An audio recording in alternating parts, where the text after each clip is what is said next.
Good afternoon, everybody, on this lovely Friday afternoon. My name is Justin Ladha. I'm the incoming chair of the St. John's Board of Trade and Chief Executive Officer of KMK Capital.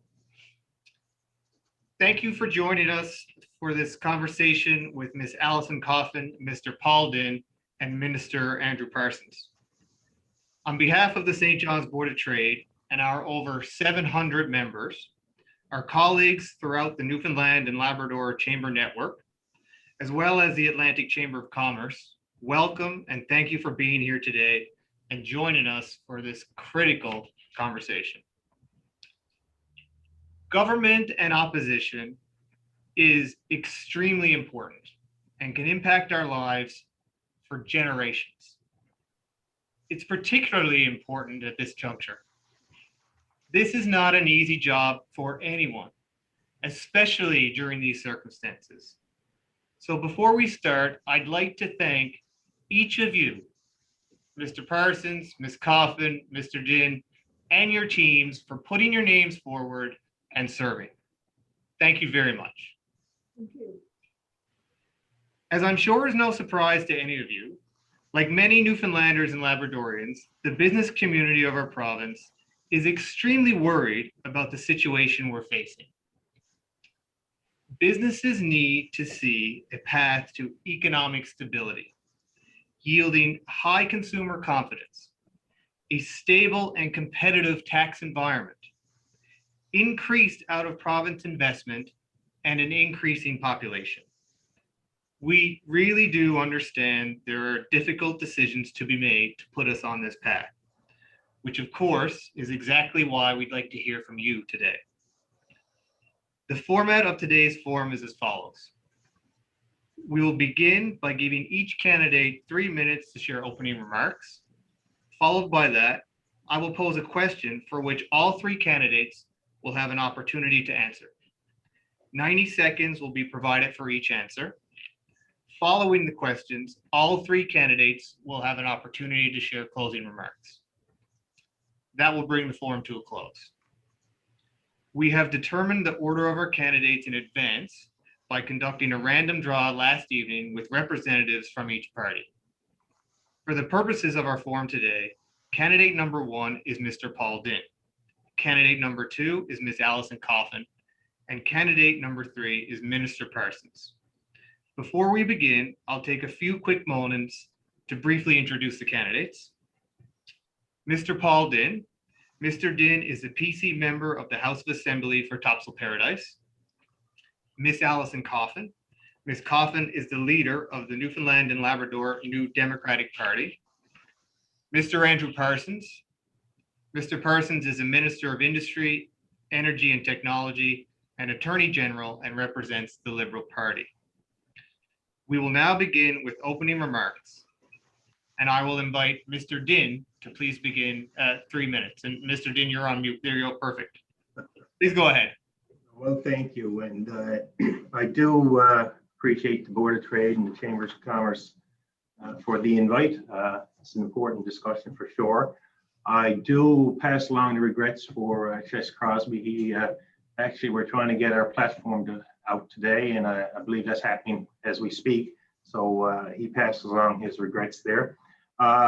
I think, this is important discussion today.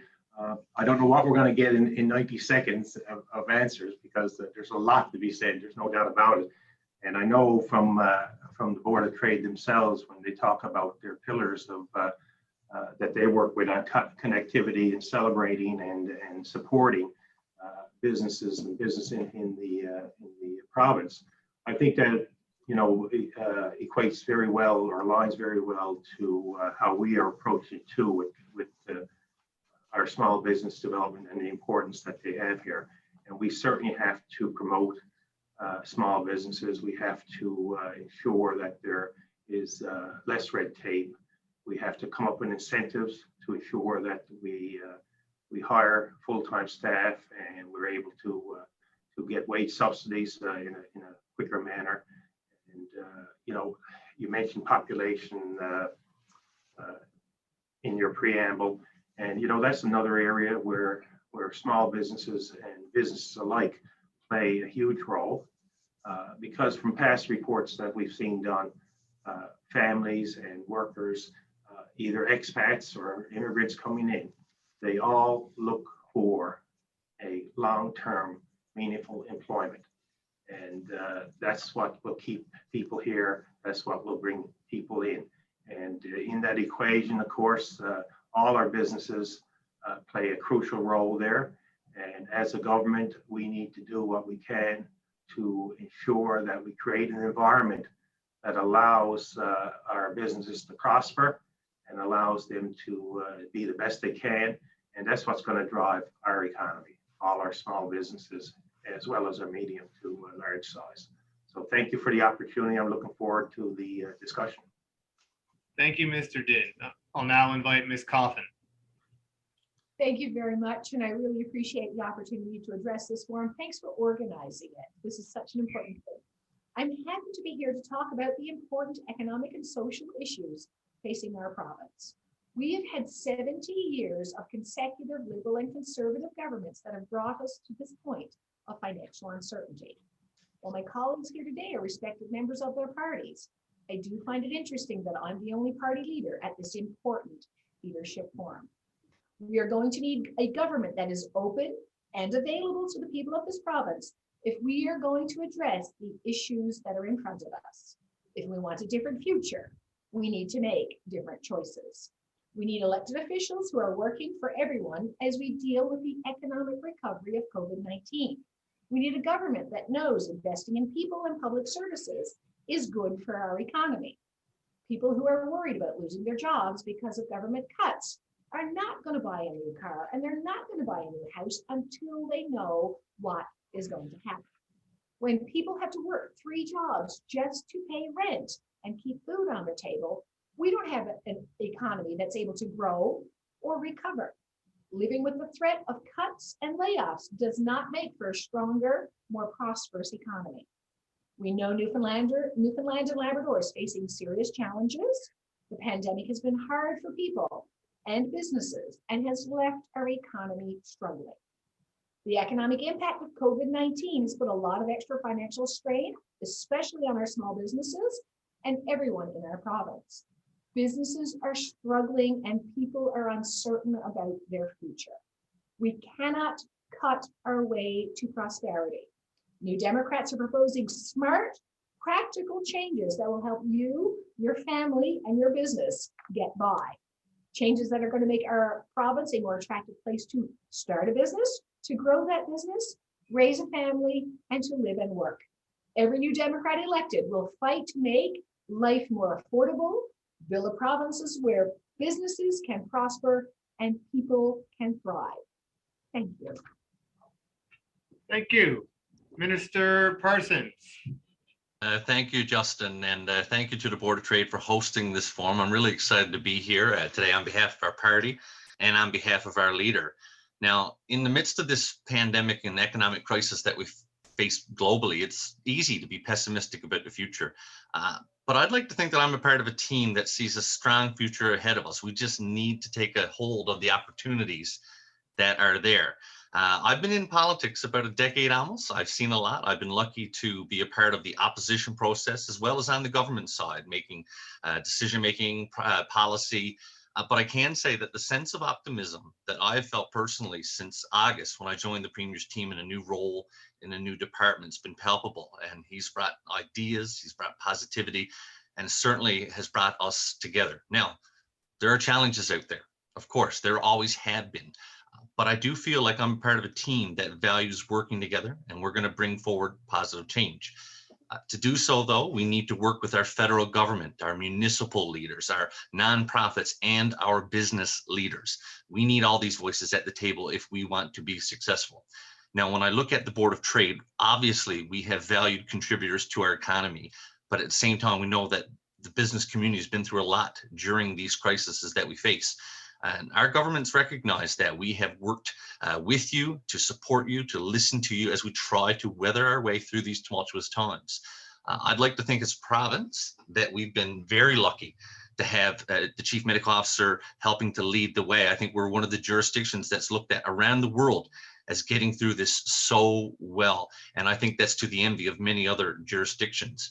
I'd like to think we're working for a better future. I look at myself as the parent of 2 small kids. I'd like to leave it better than what we found it. And I think to do that, though, we need to speak to those leaders out there, especially the people that are on this call and throughout this province. Speaking about the department that I joined was created earlier. It's really opened my eyes. It's given me a lot of hope because you're getting to see firsthand how many building blocks we have there and the strong, resilient companies that we have, whether they're large, whether they're small, they're advocates, they're innovators. And we have tried to work with them, especially over the past year, to get through this times that we're in, because I do think there's a bright future for us. We need to look at our business sector. Again, they have huge potential, but we need to work to support. As someone who's, again, been on both sides, I'm a big believer in both sides of the equation, understanding the mindset of each other. You need to understand the logic behind the decisions. You need to be clear with each other, to explain your challenge, and then work together. And I think that's something we can do. I don't subscribe to the fact that there's any easy answer that's out there. But as someone who watches a lot of baseball, I think there's singles and doubles, and that's how you win games. And they're a lot easier to come by than home runs. On that note, I want to thank you again for having me here. I'm really looking forward to the next hour. Thank you very much. So we'll get to the questions. And the first question will go to Ms. Coffin, followed by Mr. Parsons and then Mr. Dinn. Question number 1. Newfoundland and Labrador's annual expenditures far exceed its revenues. This gap must be reduced with a plan put in place to bring us back to balanced budgets. We can reduce spending and increase revenues, and really must focus on both. On the revenue side, how do you plan to increase revenues while at the same time ensuring a competitive tax environment for workers and businesses and prospective new businesses considering investing or moving to our province? Ms. Coffin. Well, this is really great. Once upon a time, I actually taught a course called Structure and Problems of the Newfoundland Economy. So often the question, the final exam question was, solve all the problems. And you've got 20 minutes to do it. We have 90 seconds, so it's really hard to talk about all of these things, but I think it's very important to realize that Newfoundlanders and Labradorians know that we have a distorted revenue and expenditures base. So increasing revenues, we're going to see this come naturally as the price of oil goes up. So it's actually about $10 more than what it has been. So that's a natural increase, but we also need to change our focus somewhat. The Auditor General has said for the last 10 years that we need to diversify our economy. So that diversification can come in a variety of ways, including very sustainable resource development. And I think we need to really focus on secondary and tertiary processing, in particular in the fishery. We've heard that time and time again, especially with Royal Greenland coming into Newfoundland. We have some concerns about where our resources are going. And we want to make sure that that benefit from secondary and tertiary processing comes back to Newfoundlanders and Labradorians. It's money into our pockets, it diversifies our economy, it puts people to work. And that is going to make all the difference in our economy. Thank you. Right on time. Minister Parsons. Yeah, I'll try my best to get this in 90 seconds. And again, that's the age-old question, is expenditure versus revenue. And I think we have to avoid any shock to the system. Now, the expenditure side, there's a lot that has to be done there. But again, it has to be done in a measured, balanced approach. We didn't get here in a day. It's going to take us longer than that to move out of here. And there's lots of things that can be done. Smarter expenditures, Financial Administration Act changes, debt management. The thing that really excites me, though, is that I do think we have an opportunity on the revenue generation side. And speaking as someone who's been sort of facing eyes in this new department for 6 months, I'm very bullish on tech. I'm very bullish on what this sector can do for us. Again, it not only is an industry in and of itself, we've just seen what can happen here through our homegrown companies like Verifin. What we're also seeing is that it benefits all of our pillar industries that we've had here over the years: mining, fisheries, agriculture, you name it. it can be implemented and utilized there. What we are doing is we are supporting those industries through innovation, through trying to bring together these synergies. And the biggest one that we're facing here is needing to ensure that we have the educational background and having the people. I don't know if we'll get a chance to talk about immigration, but that's a huge factor here. One of the issues that we have is that we're not just talking about people without jobs. We're talking about jobs without people. We need to strengthen that and bring those people here. And I think we have a lot of things in place that can help that, but we need to be supportive. Thank you, Mr. Dinn. You're just on mute there, Mr. Dinn. There we go. Go ahead. Very good question, very important question. And, it's a huge equation when you look at expenditures versus revenue. And if I'm looking at that, of course, there's a high degree of collaboration that's required to work with all stakeholders when we're looking at generating revenue and working with employers to create more jobs, because that creates revenue, and providing incentives that get employers hiring more people in long-term full-time jobs is one way of doing it. Also, I think we need to be looking at a line-by-line review of our books. Having been in government, we do that on a regular basis. We do the zero-based financing and zero-based forecasting, but we really need to look line by line to ensure that we're spending our money properly. Also, looking at our workforce, we need to look at the human resource plan. We don't want to see any layoffs, but we certainly could be looking at a transition, some early retirements that would ease up our expenditures, because our public service is a big expenditure, no doubt about it. So we need to look at that and ensure that people are transitioning out on their own and not being forced out. And something that we don't see a lot of in government, we really need to have some succession planning that allows the right people to fill the right jobs. And again, looking at revenue, we need to work with all parties, unions, labor, business, the whole gamut we need to look at in terms of trying to come to a solution as we go forward. And the last thing I'll point out, we also need to look at our agreements with the federal government, because some of the equations that determine how much we get don't work for our province, so we need to look at that as well. Thank you, Mr. Dinn. And the reason we asked that, particularly around revenues, is our members primarily comprise of small businesses. At a time with economic uncertainty, what they're concerned about is taxation. And at a time when they're in desperate need of stimulus and assistance, if the government is looking to increase revenue, which they need to do, there's anxiety out there about taxation. So that's why I particularly address that. The next question that I'll give now, that goes to Mr. Parsons, is in relation to expenditures. So we didn't hear anybody talk about the tax lever. So question number 2.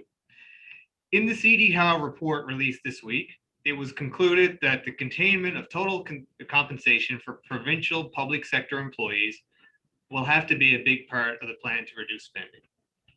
The total compensation cost per Newfoundland and Labrador public employee was 16% higher than those in the rest of Atlantic Canada over the period of 1997 to 2019, and was also the highest in the country per capita. As a part of reducing our expenditures, number 1, do you agree public sector and service provision needs reform? And if so, what would be your government's plan to do so? Mr. Parsons. You're on mute, Minister Parsons. Damn it, I said I wasn't going to do that. What I would lead off with, Justin, is first of all, just to say that obviously we value our public sector. We realize how important they are, and seeing what they do on a day-to-day basis, especially as someone who commutes throughout the province and as a user of the healthcare system, we know how important they are. But at the same time, we also recognize the fact that we do have cost containment that's there. Now, I'm going to give a lot of credit to people like Tom Osborne and Siobhan Cody for what they have done in terms of collective bargaining since our time there. You'll notice that we've managed to reach collective bargaining agreements with multiple sectors, with multiple unions, where we've seen stability across the board. We've worked with our teachers, we worked with our nurses, and I think you'll notice that we've seen a lot of stability there in terms of zeros across the board. You know, again, this is coming from the fact that when we came in, we were dealing with a public sector that had doubled in size in the 10 years previous to when we got there. They had doubled in size and had dealt with fairly significant increases. 20% over 4 years, I believe, was one of the factors. These are obviously factor into how we deal with our public sector unions, and we have to ensure that we have a fair process. I think we've done that. The biggest thing, as I said earlier, is communication and understanding of the situation that we face. I know that our public sector unions realize the fiscal state that we are in, but at the same time, we need to value the work that they do in trying circumstances. The biggest thing I think going forward is continued communication, but also hearing from our stakeholders outside, so we have communication from all sides and all factors, not just the public sector side. Thank you. Mr. Dinn. Thank you. And just quickly on the previous question, of course, you'll see in our platform coming out today that we're looking at some tax breaks for businesses to encourage employment, which we think the return on investment would lead to a greater revenue and more people working. But on to the public service, and I think I touched on it earlier in the previous answer. We need to work on a human resource plan, a real human resource plan for the province, for our public sector. And we do that in consult with all the stakeholders to ensure that we're moving in the right place. We need to make sure that we have the right number of positions in the right skill sets, and not just for the day, but for the future days to come. And, you know, one thing when you talk about the cost of our public service, I mean, you really got to look at our geography. You need to look at our demographics. That all plays a part into it. But if you sit down, and I mentioned earlier about trying to encourage retirements and that, but you really need a plan in place where you look at the positions, the costs, the need, you look at the succession plans that are in place, and have a plan that really looks at what we need when we need it in the public service. Our public service are hugely dedicated individuals that do a lot of work for a lot of individuals in the far reaches of the province. So we still need to look at all that line by line, as I said earlier, and come up with a process, a human resource plan that everyone can agree on and everyone knows it will work and it will continue to work in the future. So, you know, our public service, huge costs, but we do need to take into consideration geography, demographics, and how we plan for the future in the needs that are needed. Thank you, Mr. Dinn. Ms. Coffin, please go ahead. Thank you. An excellent question. I'm getting on the door an awful lot. What are we going to hear cut? People are very concerned about the unknown, and going into this election, there's an awful lot of unknown. So I hear out the door pretty regularly. It's pretty clear that New Democrats are advocating for robust public service, because if we have a good public service, it means that people can avail of those programs and services and ensure that the rest of their lives are a little bit better off. So I think it's very important to have a robust public service. Certainly, Mr. Dinn had a really good point. If we want to make these comparisons about C.D. Howe, remember, Newfoundland has a vastly different geography and a vastly different population dynamic. So we have more seniors, we have a huge land mass. So comparing the cost of delivering services is really not an accurate metric. However, in response to your question, do I think that public sector and services need reform? Yes, absolutely. And just yesterday, we had a really good press release on the importance of managing the delivery of our healthcare services. We see that there's enormous amounts of overtime that are happening, which results in huge cost, worker burnout. Workers are having a great deal of time providing the patient care that is necessary. So what we need to do is hire more people like nurses, LPNs, nurse practitioners, and a variety of other things, which we hire them full time, will reduce our cost on overtime and give us an even better, more robust set of public services that we will all rely on. Thank you, Ms. Coffin. Question number 3, and the first response will go to Mr. Dinn. Canada has committed to bring 400,000 immigrants into the country each year for the next 3 years. We in Newfoundland and Labrador have a shrinking population, a trend that has to be reversed as quickly as possible to enable our economy to recover. Businesses and the government treasury need an expanding consumer base. What would be your government's short-term plans to attract and retain newcomers to our province and more businesses that will employ them? Mr. Dinn, you're on mute there. Okay, perfect. Again, I go back to having 90 seconds to talk about this. Yes, we have. I'm letting you go a little over, each of you. So Thank you. So, I mean, we have a terrible population issue here in the province. Under every scenario, our populations decline, unlike any other province within the country. We don't even bring in, based on our percentage of population, the equivalent number of immigrants on a regular basis. But if you talk about programming, we need to look at a better settlement assistance, more money into settlement assistance to allow individuals to come into welcoming communities. We have, in talking about international graduates, we're talking about expanding the MCP coverage for 12 months to allow them to look for work and stay here. Don't let them go. We're going to keep them here. We're talking about foreign credential recognition. We have immigrants who come in here for jobs and they bring a family with them. And they bring individuals within their family unit who are trained elsewhere. We need to make it the foreign credential recognition process more streamlined and more efficient to allow their spouses to work in their fields or partners, right? So, I mean, from a short-term view, those will help keep them here. But at the end of the day, I go back to the comment I made earlier. People will come and stay here if they have a job, have supports, and create communities. And I listened to someone just recently on the radio the other day, immigrant talking about potential of having pharmaceutical companies here in the province and looking, broadening the prospect there, because they bring new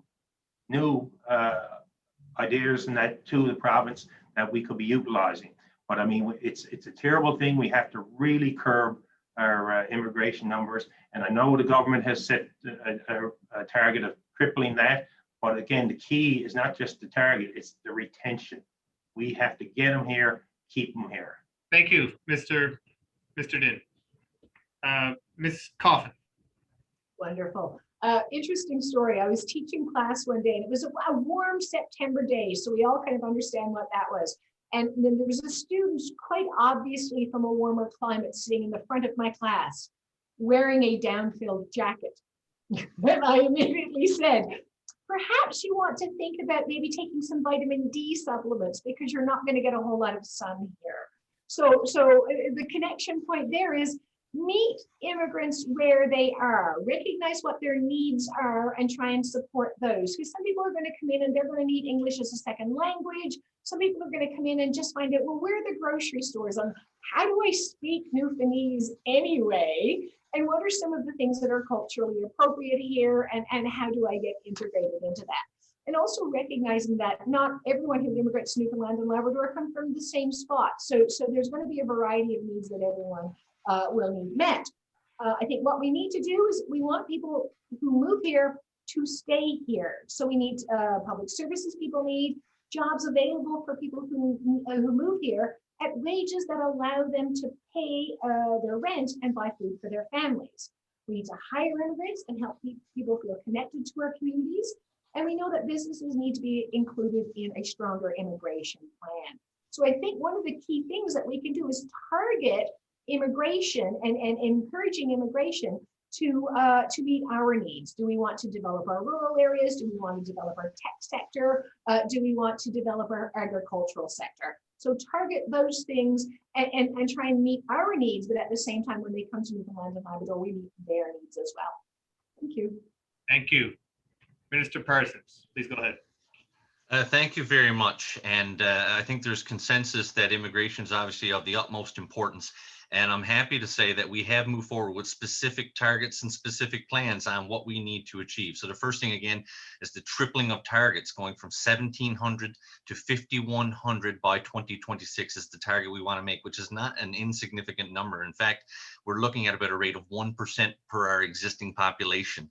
The fact is, one of the things we've done actually deals specifically with businesses. Right now, demand for employment, demand amongst businesses has outpaced the local recruitment. So we need to have a priority skills program. We've already started down that path where we're assisting employers who have specialized needs. And then we look at certain tech sectors, especially the tech sector, where we have those needs that these businesses and employers are identifying. We'll work with them to ensure that they get the skills that they need. The other thing is that, again, is getting them here. And then there's the retention side, where we need to work with amazing organizations like the Association of New Canadians to provide those wraparound supports, because the retention is important. We need to work with them and ensuring that they have the arts, the culture, the social side that keeps them here. And again, we have many people out there doing great work. I think it's government's job to support them, to help them, and ensure that they continue to thrive. There's many other things, again, you wouldn't think of this, but in fact, of broadband across our province, getting people here across the province, we require that connectivity, which is something we've been working very heavily on. It helps with the immigration. It also helps with the retention, and it helps with our business community. MUN is one of our greatest tools when it comes to immigration. In fact, we look at how the university has thrived, and it's through the support that we've provided. But again, we need to work with these students coming here, and we need to build on those connections to support them in their goals, and to ensure that the businesses get the people that they need, that they want. There's a huge amount of support, I guess, credentials and qualifications out there. We need to bring them here. Thank you, Minister Parsons. So we're a little bit ahead of schedule. A quick follow-up to that question, because it is so important, not only for our members, but even for the government's treasury, to get more people here, to broaden the tax base, to have more patrons for the small business owners that have a restaurant or a shoe store. It's vital. So we've heard your thoughts on bringing people here, getting them to stay here. But key to that is probably, I'd like each of you to comment on what are your plans or ideas to get more businesses to move here, to attract, to bring more people with them. Please talk about your plans to bring more businesses here. So I'm going to go back to the same order and start with Mr. Dinn, I believe. Thank you for that. And you know, one of the things we need to look at when we're creating new businesses or bringing businesses here is the environment we create ourselves. We have to have a welcoming environment. We have to have a good tax system in place that allows businesses to come here. If you're talking about international businesses or foreign businesses, and again, it goes back to creating that welcoming community that allows them to come in there. Minister Parsons mentioned the internet. I mean, that's a huge thing for coming and working here, because not necessarily the business has to be set up here, but you could have the employees here.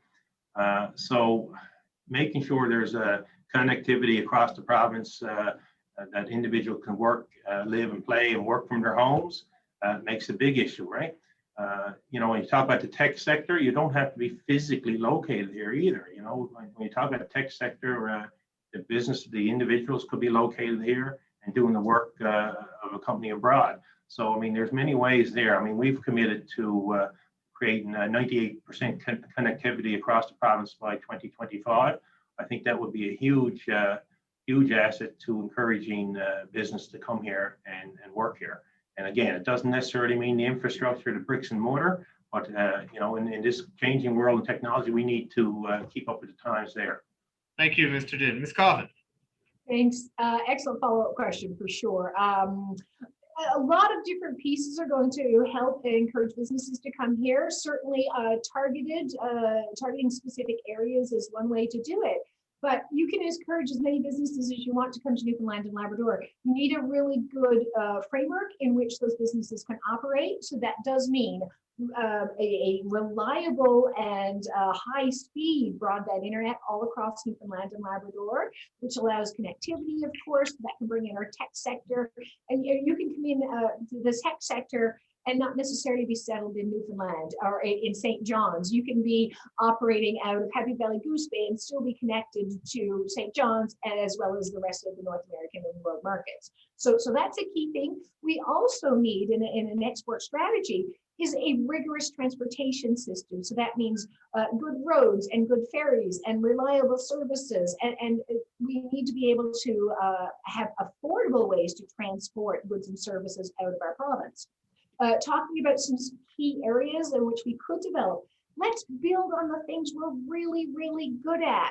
So create cultural hubs where we can develop our arts community and develop our music community and give them ways so we can export that to the rest of the world.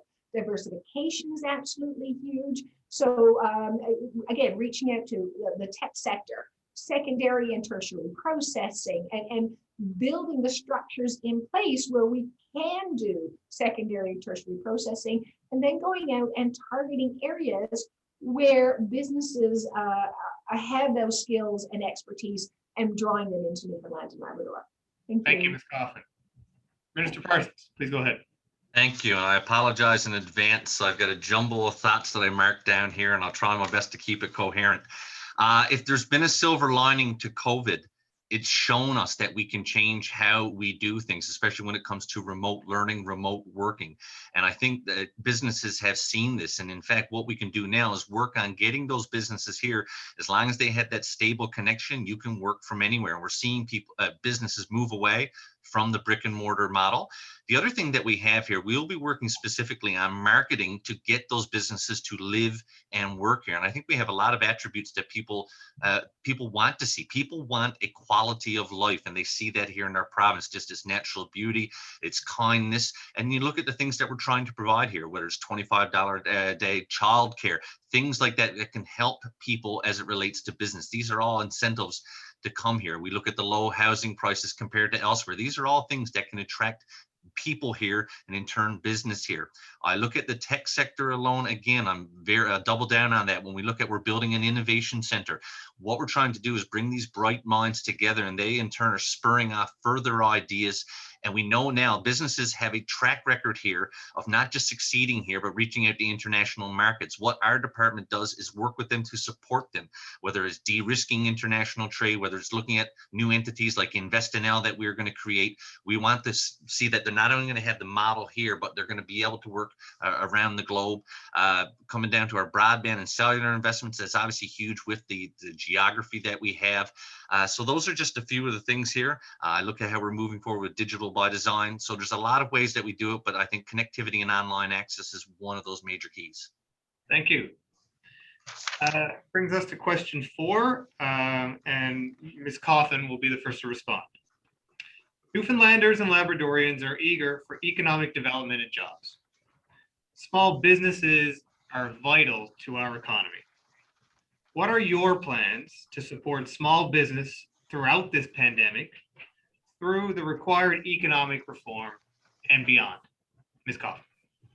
I have been speaking to small business owners on the doors, and well, I mean, I'm in downtown St. John's, so many small businesses, and while we're hearing that doors are closing, there are still so many that are thriving. So one of the things that we are encouraging is buy local.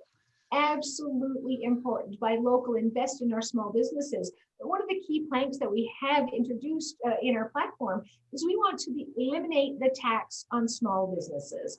We know it's very difficult for small businesses right now, so the additional burden of taxes is enormous for them. So we want to alleviate that burden and remove all the taxes from small businesses to allow them a little bit more breathing room, a little bit more opportunity to develop and reestablish themselves in the marketplace, as well as just sustain themselves through the COVID pandemic. So that's a real key thing for us. And again, we also want to ensure that we're going to foster their development. So helping them foster their development by finding the key areas that they are working in and helping promote those along the way as well.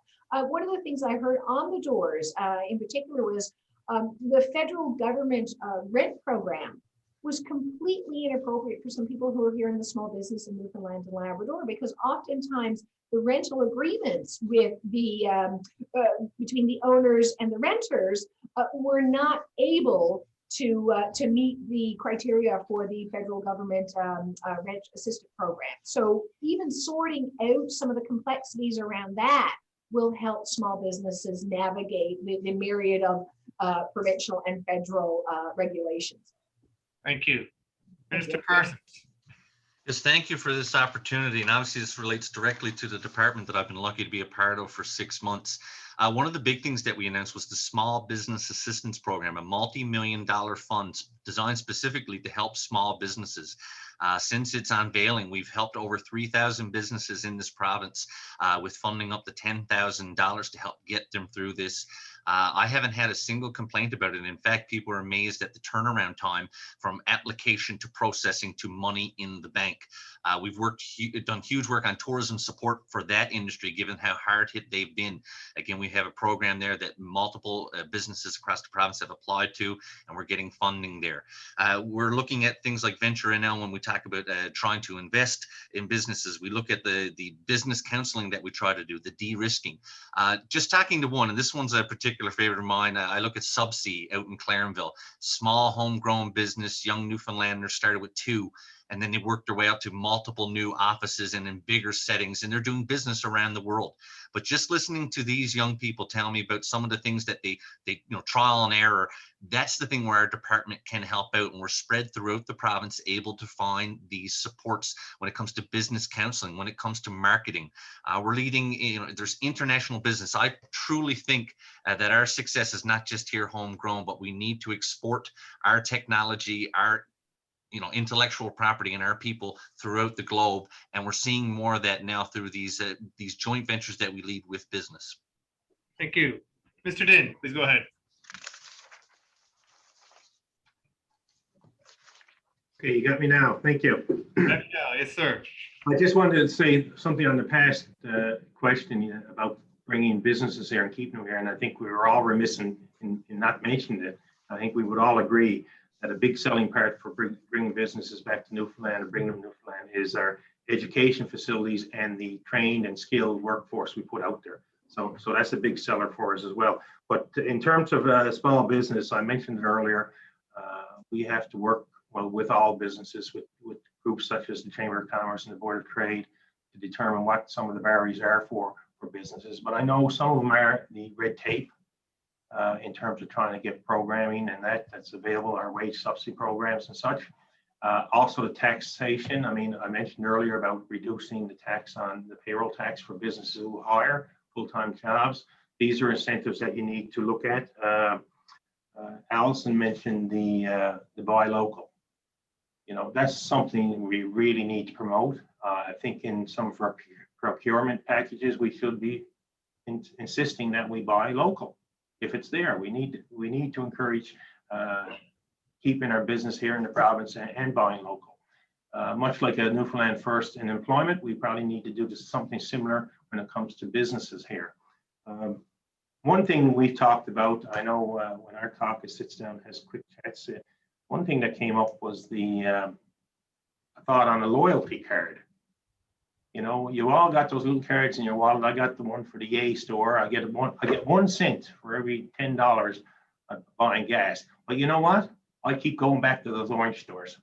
So maybe something like a loyalty card for those who buy local or shop local. You get a tax break at the end of the year for so many points. There's so many things we could be thinking about that could help keep our small businesses prosperous. And I know during Small Business Week every year, I make it a point to get out to every small business that I can. And what they're doing in our communities is phenomenal, and we wouldn't be there without them. So appreciate your time. Thank you. Thank you, Mr. Dinn. Last question for the day. The first response will go to Minister Parsons. Muskrat Falls and its debt has been spoken about a lot. Nevertheless, it is crucial to have certainty on power rates for businesses and the general population. Dealing with the debt on Muskrat Falls is also a key part to any economic restructuring. How would your government use the Muskrat Falls asset to stabilize power rates and reduce the debt burden on the province? And how quickly would your plans take effect? Minister Parsons. Thank you very much. And I mean, there's no doubt that Muskrat Falls has basically been a factor in every decision that we have made since we came in. The reality is that it plays a huge portion in our debt. The expenditure, again, it's guiding all the decisions that we make as it relates to business, as it relates to social services. It's an albatross right now that is very hard to get away from. But I do think that over the last number of years, we've taken significant steps to improve oversight. And the fact is, it's getting back on target. And I credit that to the oversight by people like Siobhan Cody and Stan Marshall, who've done a lot of work on that. Where I think we see a bright future here, especially when we talk about rate mitigation, is look, that's not going to happen on our own. We need to cooperate with other jurisdictions, and we need to cooperate with the federal government. And they've shown that they're willing to work with us both on rate mitigation and on the Atlantic Loop, which is something that I think we are well positioned for, not just with Muskrat, but with our other resources. We have the resources that other jurisdictions require, but it is going to require cooperation. I don't think suing the federal government is going to work. I think that cooperating and collaborating with them will get us a better result as it relates to that. Right now, though, rate mitigation, which we're actively involved in, and we've got some pretty good people advocating on our behalf with the feds, is not something that's going to happen overnight. It takes time. But the reality is that if we don't get a proper mitigation plan, there will be a rate shock that will affect every citizen, and especially all of our businesses. It will have a reverberating effect. So that's the biggest thing that we work on the short term. We know that Muskrat now is finally coming online, hopefully sooner rather than later, and we've kept it on a stable path. But right now, the communications with Nova Scotia, who wants to get off coal, when we talk about New Brunswick, we have the assets, but we need to work with our partners because we can't do it on our own. Thank you, Minister Parsons. Mr. Dinn, please go ahead. Thank you. Muskrat Falls, and I totally agree. It's been something that's been hanging over us for a little while now. I was a government employee when this was approved, and you know, at the time it was a good project. And I still think it'll be a good project, and we'll do well down the road. You know, throwing out how we got to where we are. Well, you know, if you're looking at how we do rate mitigation. Mr. Parsons mentioned it. It's not something you can do alone. I think we need to look to the federal government for an equity stake in Muskrat Falls. How much, I don't know, is something we'll work out. And I think we got to use all the tools available to us to do that. Because I mean, down the road, the Lower Churchill project will make our electricity 98% green electricity, cleanest in jurisdiction in the world in terms of that. You mentioned the Atlantic Loop. I'm still not sure on what exactly the Atlantic Loop is and what's going to involve, but we certainly need to be able to get our energy exported to the mainland as well as to the eastern seaboard. If I go back to working collaborative, yes, we want to work collaboratively with our counterparts, with the federal government and that, and to work on a plan to help assist in the equity share of Muskrat moving forward. But if we don't get to that, in the cooperation, well, you got to move to the next steps. And maybe it is looking at the Constitution. Maybe it is suing government, the federal government. I don't know. Hopefully we don't get to that point. But this is too much an important issue for this province that we got to have all options on the table. And certainly work from a working relationship starting off. And if we don't get any results, well, you got to go hard-handed on it. This is just too important for us in our future. Thank you, Mr. Dinn. Ms. Coffin. Thank you. So a bit of a confession point here. Muskrat Falls is the reason I'm in politics. I was so frustrated about its development and its execution. And the resulting, I guess, lack of rate mitigation certainly that's come. So that is why I'm here. But I think my frustration with that kind of goes beyond just Muskrat Falls. But I think We've seen that successive governments have got us to this point. It's tied our futures to the price of oil and the price of electricity, and that's no longer sustainable. If we remember, one of the key points about Muskrat Falls was that it was supposed to generate enormous revenues through export sales. And all of the extra energy that we have was going to generate enough money to offset all of the extra costs, and there would be no rate shock. So I think one of the key things that we need to do is focus on that export market and nail it down before we start developing any additional energy resources like that. I mean, if we don't have a market for the energy we already have, it's a little bit foolish to go developing even more energy along the way. If we want to also talk about rate mitigation, we already have a substantial plan in place that the Public Utilities Board has identified.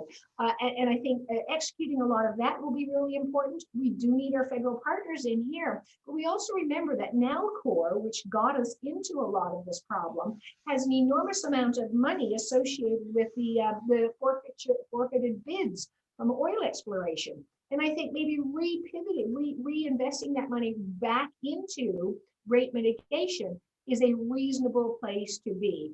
It's really important to ensure that the people of Newfoundland and Labrador are not going to be subjected to that rate shock, because that's going to destroy any immigration plan. No one's going to want to start a business when they're facing energy costs like that. So I think we need to sort this out. We need to sort it quickly, and we already have some tangible steps that we can take right now. Thank you. That's all the time we have for questions today. I'll now invite our three candidates to share their closing remarks. Quick commentary. What do you want the business community of our province to keep in mind about your party and your platform as we cast our ballot in the coming days? We will start by asking Mr. Dinn. 2 minutes, please, sir. You're on mute. That's one thing I'm going to have to work out, how to get the mute and unmute. Going forward with our party, I think we recognize that there's a huge importance to the businesses, what they contribute to our economy. And I think taxation going forward, I think we need to be able to ease the tax burden on our small businesses to ensure that they're able to put more money into their business, hiring and expanding. I think the return on investment there will far outweigh what we lose in taxes, because down the road you'll create more for small business. I think we really need to, and it's in our policy book around decreasing and eliminating red tape. It was an activity that was done a number of years ago, and it totally lost focus what red tape reduction is, because red tape reduction is intended to reduce the myriad of what companies have to go through to either get a wage subsidy or get some kind of assistance or information from a public entity. So we need to do that. And I think our party is ready to do that, to slash the red tape. We're looking at a venture capital fund to assist new businesses, looking at having some information hubs that will allow businesses to access and navigate systems out there in terms of finding out what best works for them. We cannot under or overstate the importance of small businesses to our economies and to our communities. What they bring in jobs, what they bring in sponsoring sports teams, what they bring in donations to food banks, it's totally, you cannot overstate the value. And we as a party are going to do everything we can to ensure that they survive, that they do more than survive, that they grow, prosper, and have a bright future in this province. So I appreciate the time, and thank you so much. Thank you. Ms. Coffin, please go ahead. Thank you. And thank you for having me here today and for the chance to talk about our economic future. The key pillars in our party are designed to provide a stable government, robust public services, and an attractive place to start a business. And government's role is to ensure that framework is in place so businesses know they can come here. It's a good opportunity for them to start that business, and they know they're going to be provided with a structure in which they can succeed. We all know that small businesses and workers are the backbone of our province. At a time when so many of us are worried about the uncertainty that lies ahead, the Liberals have called an election before voters are even going to see the recommendations of the Green Report. So we don't know if these things are even going to be in place. We've seen that the Liberals and the Conservatives time and time again have made big promises to get elected, and then they make cuts that hurt people and force people to leave because they can't afford to get by. New Democrats are clear. For us, cuts are not on the table. New Democrats will fight for everyday people and making life more affordable for everyone. If you can't afford to live here, people are going to be forced to leave to get work. People are not going to start a business here. It's not going to work. The decisions made by decades of Liberal and Conservative governments have brought us to this place of financial uncertainty. If we want a different future, we have to make different choices. And I said today, my commitment is that New Democrats will fight for your families, strong public services, prosperous businesses, and good jobs and vibrant communities. We will make sure that government works for you. And thank you. Thank you, Minister Parsons. Yeah, it's kind of hard to come up with scripted remarks to something like this, but I'm going to build on something you said earlier, Justin, when you talk about the Board of Trade perspective, and you want stability, growth, population increases, and investment. And what I'd like to say is that we've shown the difference between just theory and practice, and each of those is something that we have shown that we can do and that we have done. Everybody in this province, everybody in the world has gone through, this pandemic and the crisis that has plagued us all, and it's especially affected the business community. And I think that we have shown our ability to manage our way through that in a very successful way when you consider and compare it to other jurisdictions. We've seen the leadership that we have on the team that I'm a part of, which I'm very proud to be a part of, and led by Premier Fury. We've made investment. We've worked with small business. We've shown how we're willing to invest. We're about to launch a second venture capital fund. We've shown the ability to especially be responsive. And I think any sector, but especially our business sector, can look at the innovations and the plans that we've brought in on short notice in order to respond to the situation we face. And I think that when you can manage and deal with a difficult time, I think it especially places us in ability to manage and get us through into the future, which I think is very bright. There's been a lot of fear, a lot of negativity. And I'd like to think that we bring some hope and we bring some positivity, because there's a lot to look forward to in this province. But as the business community goes, is how our province is going to go. A strong economy with strong businesses and strong employees is something that we need. So we're going to continue to work with employers to find the ways to improve that. Again, I don't think that there's one switch to pull. I think that there are multiple, whether it's working through ServiceNL, whether it's working through our department, whether it's working through taxation. We have a number of levers that we can pull. And I'd like to think that we have shown we have the ability to listen, to learn, and to react in a positive way. On that note, I really appreciate the opportunity to be here. It's been a blast. And thank you for letting me be here. Well, thank you. And thank you all for taking the time to share more about what your party plans to do and help the province reverse the course it's on.